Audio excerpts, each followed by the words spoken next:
નમસ્કાર. નરેશ પટેલનો મોટો ખેલ. નરેશ પટેલે કાર્યકર્તાઓને કહ્યું કે કચ્છને 10 લાખ સભ્ય બનાવવાનું લક્ષ્યાંક છે.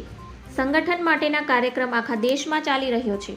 ગુજરાતમાં ભારતીય જનતા પાર્ટીએ 2 કરોડનો ટાર્ગેટ આપ્યો છે. આપણે આ ટાર્ગેટ પાર પાડીશું. યુપી કરતાં આપણે ગુજરાતની તાકાત વધુ છે. કચ્છ જિલ્લામાં 2 લાખ સભ્યોનો ટાર્ગેટ પૂરો થઈ ગયો છે.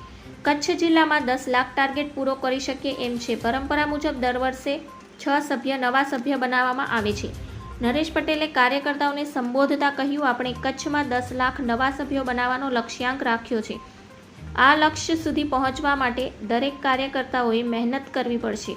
ભાજપના આ સદસ્યતા અભિયાનનું પરિણામ આગામી દિવસોમાં જોવા મળશે અને તે કચ્છ વિસ્તારમાં પાર્ટીની મજબૂતાઈનો સંકેત આપશે.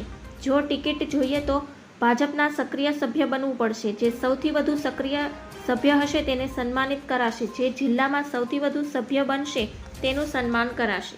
ધન્યવાદ. જય હિન્દ.